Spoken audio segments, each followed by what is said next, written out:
বাংলাদেশ খেলাফত যুব মজলিস শুরু লগ্ন থেকে আমাদেরকে যা শিখিয়ে আসছে, আমাদেরকে যা দিক নির্দেশনা দিচ্ছে, তা হচ্ছে আল্লাহর জমিনে আল্লাহর দ্বীনকে বিজয় করা। প্রত্যেকটি সেক্টরে আজকে আমরা দেখতে পাই এমন কোন সেক্টর বাকি নাই যেই সেক্টরে দুর্নীতি হচ্ছে না, এমন কোন সেক্টর বাকি নাই যেই সেক্টরে বেহায়াপনা এবং গুনার কাজ হচ্ছে না। আমরা দেখতে পাচ্ছি আজকে প্রত্যেকটা সেক্টর আমাদের সমাজে পচে আছে। প্রত্যেকটা সেক্টরে আমাদেরকে ঢুকে প্রত্যেকটা সেক্টরেই কাজ করতে হবে। আমাদের যে লক্ষ্য উদ্দেশ্য আল্লাহর জমিনে আল্লাহর দ্বীনকে বিজয় করা, সেই লক্ষ্য উদ্দেশ্য যদি আমরা আমাদের লক্ষ্য উদ্দেশ্য যদি পৌঁছতে চাই, তাহলে আমাদেরকে শুধুমাত্র আমাদের এলাকায় আমাদের ঘরের ভিতরে কাজ করলে হবে না, আমাদের সবাইকে প্রত্যেকটা সেক্টরে দ্বীন বিজয়ের কাজ করতে হবে।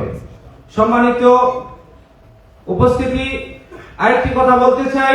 আপনারা দেখেছেন 2013 সালে যারা শহীদ হয়েছে, মোদী বিরোধী আন্দোলনে যারা শহীদ হয়েছে, জুলাইয়ে যারা শহীদ হয়েছে, আজকে একটি দল তাদেরকে অবহেলার চোখে দেখতেছে। আমরা যুব মজলিস আমরা সবাইকে বলে দিতে চাই, আগামী বাংলাদেশে আমরা যারা ত্যাগ কুরবানি করেছে, ইসলামের জন্য দ্বীনের জন্য যারা ত্যাগ কুরবানি করেছে, আমরা সারা জীবন তাদেরকে স্মরণ রাখতে চাই। আমরা দ্বীন বিজয় করার লক্ষ্যে আমাদের যার যেরকম সামর্থ্য আছে আমরা সর্বোচ্চ চেষ্টা করব ইনশাআল্লাহ।